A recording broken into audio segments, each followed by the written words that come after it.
Olá, assombrados! Eu sou Ana Paula e vou contar um relato para vocês neste tipo ao vivo de hoje. Eu faço os finais de semana tudo com a mesma roupa, né? Que eu gravo uma leva, tá bom, pessoal? Tirei a faixinha agora. Bom, para quem não conhece, nós somos o canal Assombrado. Temos vídeos todos os dias no canal. Nas noites de segunda a quinta-feira tem relato ao vivo entre 10 e 11 horas da noite. Nas noites de sexta, sábado e domingo tem... às 10 da noite tem um tipo ao vivo para vocês, como este daqui. Todos os dias às 11 da manhã tem relato, tem tipo ao vivo de segunda a sexta, coletânea de relatos no sábado, coletânea temática de relatos no domingo. E o Matheus logo volta a fazer os vídeos dele, tá bom? Não deixem de visitar a nossa loja virtual, a lojaassombrada.com.br. Tem diversos produtos lá que vocês vão gostar.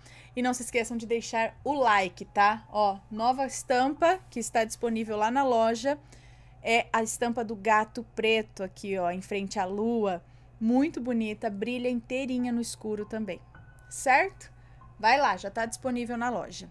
E vamos ao relato de hoje, que é este, O Caseiro que Chorava. É uma moça que nos conta. Olá, Ana, me chamo Fulana, mas pode me chamar de Fulana. Não tem nomes no relato, pode ler tranquila. Esse é um relato de uma amiga minha. Ela mora na Bahia. Ela é um ser muito iluminado. Tem vários relatos e eu pedi para mandar para você, porque um relato desses merece ser narrado por você. Muito obrigada. Sem mais delongas, segue o relato. Agora é a minha amiga relatando essa história, tá? Meus pais frequentavam uma certa igreja que fazia culto nos lares de pessoas que pediam. Numa dessas saídas deles à noite, me levaram junto. Chegamos ao lugar que, antes de entrarmos, logo senti uma opressão e me deu calafrios na espinha. Apertei com firmeza a mão da minha mãe, que olhou para mim sem entender. Nem eu mesma entendia. A casa era antiga, da era feudal, um pouco estreito para que a garagem ficasse ao lado. A casa era um pouco estreita, isso, para que a garagem ficasse ao lado. A porta de entrada era do lado, no espaço da garagem. No fundo da garagem tinha um casebre. Para o meu espanto, a porta do casebre estava aberta e vi algo que me marcou muito. Eu vi um homem morto, pendurado numa corda.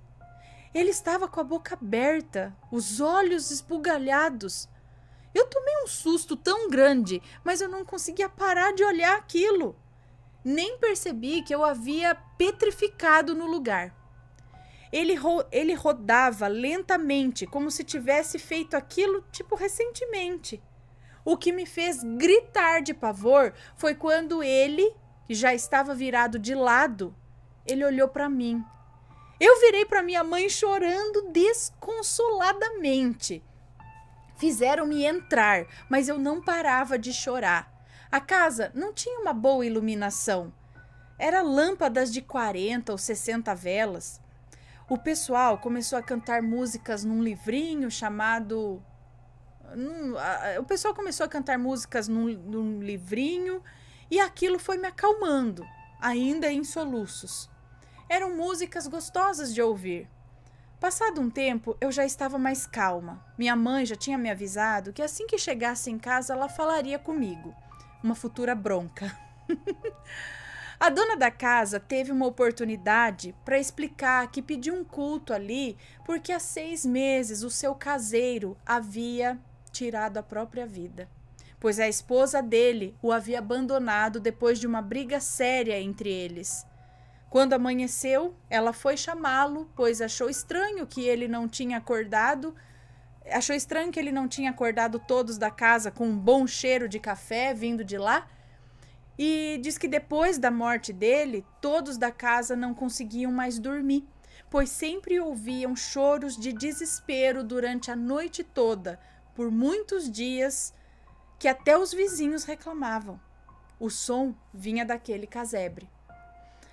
Eles não aguentaram mais e acabaram se mudando, mas a dona queria um culto lá, com a finalidade disso acabar, pois iriam vender a casa. Enquanto ela falava, eu comecei a me arrepiar e cada vez mais intensamente. Ao meu redor, o som ficou abafado e os meus ouvidos parecia que ficou ajustado para ouvir lá fora, porque alguém de lá começou a andar e eu sentia cada passo. Eu sabia que os passos vinham do casebre e estava indo na direção da porta da casa onde a gente estava. Fechei os olhos para não ver, mas os meus ouvidos ficaram mais apurados e senti que aquilo parou na porta de entrada da sala. Quando abri os olhos, era o caseiro, com o pescoço quebrado, os olhos esbugalhados, a boca aberta e a língua inchada. A cena era tenebrosa. Mesmo me borrando de medo, eu olhei para ele e falei mentalmente, pois eu não conseguia parar de bater os dentes de medo. Eu falei mentalmente: sinto muito, eu sinto muito mesmo, moço. O senhor não pode ficar mais aqui. Ele olhou sério para mim, com um ódio em seus olhos. Olha, a cena era feia. Eu abaixei a cabeça de medo, mas segurando forte nas pontas da minha blusa, e eu chorava. A dona da casa sentiu um arrepio forte e começou a chorar, falando que ela o amava como pessoa, que ele era um ótimo empregado e amigo de longa data, e que a forma como ele partiu foi tão injusta. E eu senti que a intensidade da raiva dele diminuiu. E aí eu olhei para ele. Na época eu não entendia o que a expressão dele significava, mas quando eu cresci e tomei conhecimento de alguns outros sentimentos, entendi que ele olhava para ela numa mistura de dor e culpa. As pessoas ao redor iniciaram uma oração por ela, pela casa, e alguns repreendiam espíritos e tal. Qual foi minha surpresa quando as pessoas se espalharam pela casa e de alguns cantos mal iluminados saíram seres com cabeça de adultos e corpos de criança. Eles xingavam, amaldiçoavam o pessoal que passavam por eles, e eu estática lá, com os olhos esbugalhados, vendo e ouvindo tudo aquilo. Eles saíam de lugares em que o povo mexia, indo para outros cantos escuros. O homem enforcado foi expulso por essas criaturas que não o deixaram entrar. Ele ficou do lado de fora, em frente à porta, observando e chorando. Eu comecei a sentir a dor dele, que crescia exponencialmente. Lembrei o que a minha tia paterna tinha me dito. Quando você sentir que as coisas estão fora do controle e você não souber o que fazer, chame aquele que pode, num estalar de dedos, resolver tudo. E aí eu fechei os meus olhos, mesmo sendo difícil, pois eu tinha medo que eles me atacassem quando eu não estivesse vendo. E aí eu pedi a Deus que ele enviasse um anjo dele para resolver as coisas, pois ele poderia estar ocupado no momento. Eu achava que Deus tinha outras coisas mais importantes que aquelas do que aquela para resolver. Pensamentos de uma criança, né?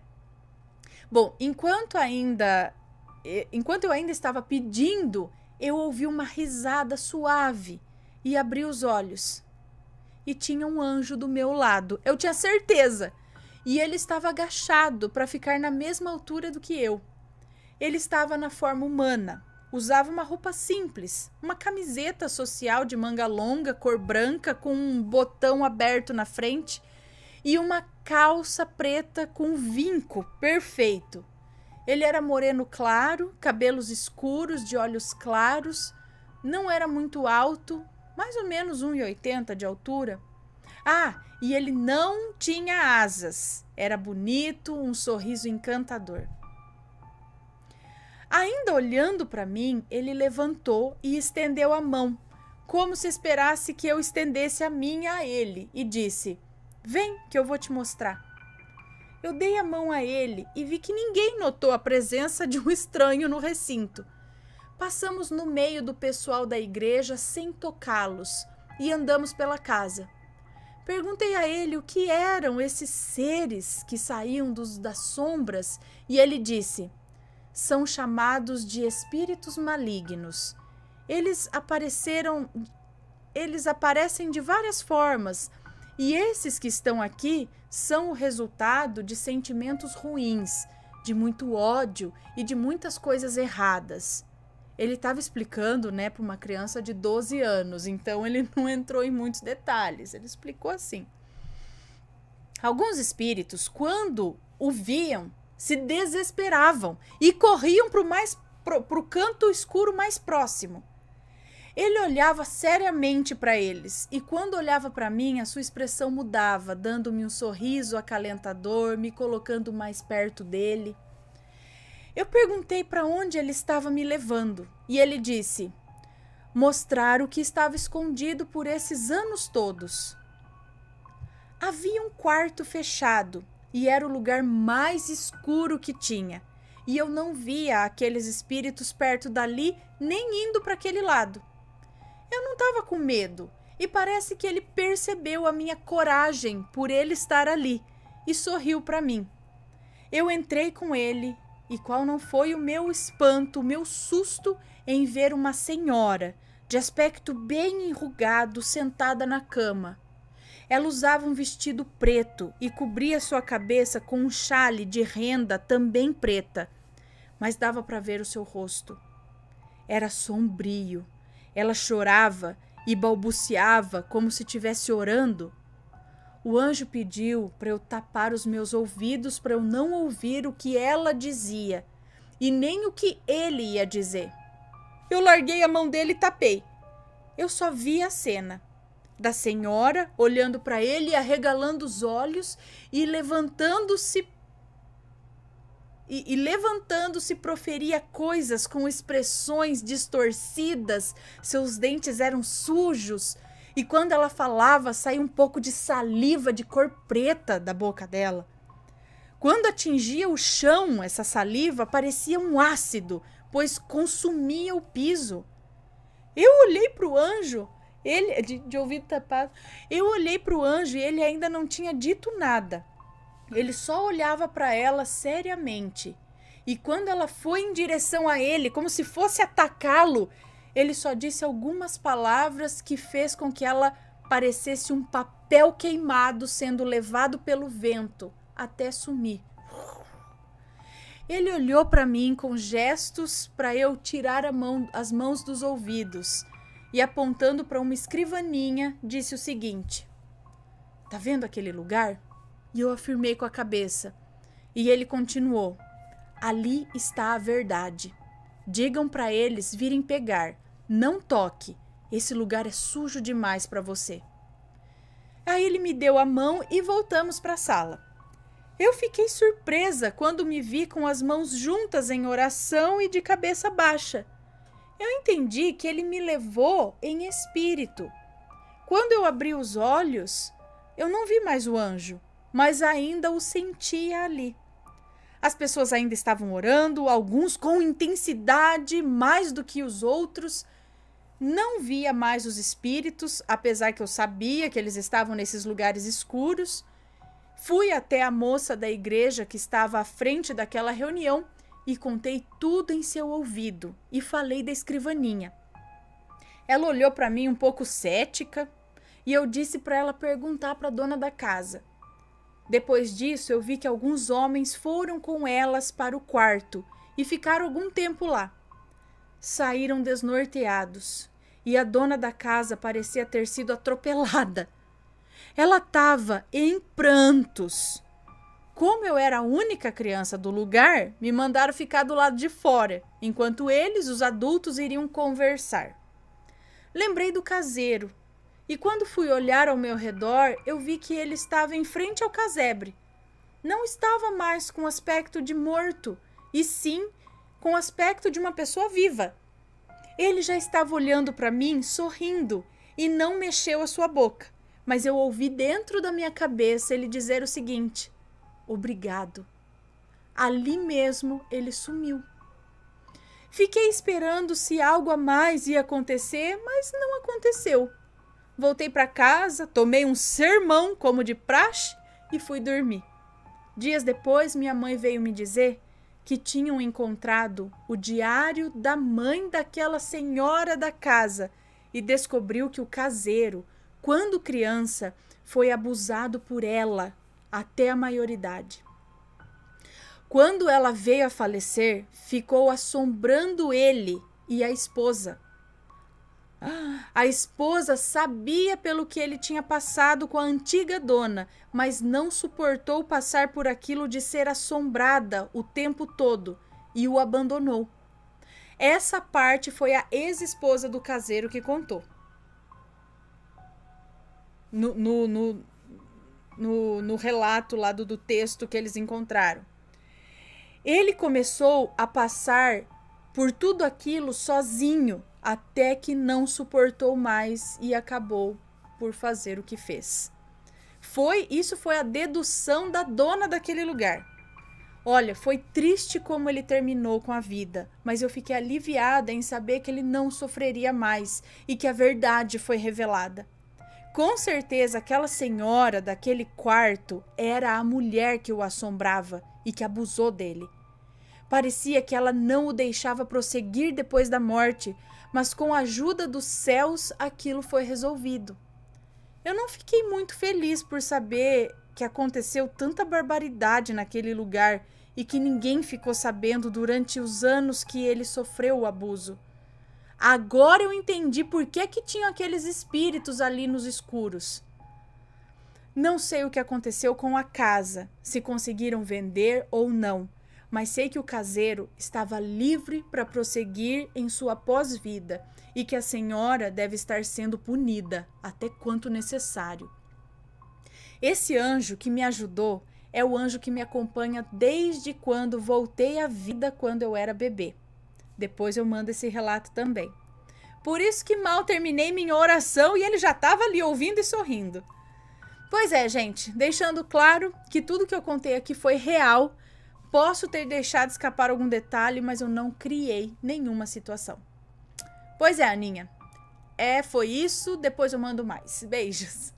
Muito obrigada por essa história, gente do céu. Então, uma criança médium aí desde, né? Que ajudou. Já ali teve essa visão, teve esse anjo aí e pôde ajudar. Por isso que eu falo, pessoal, em casos criminais, casos de mistérios criminais, tinha que trabalhar com médium. Eles poderiam ajudar a decifrar muita coisa. Eu acredito. Bom, e esse foi o relato. Espero que tenham gostado. Um beijão para vocês e a gente se vê no próximo relato. Beijos e fui!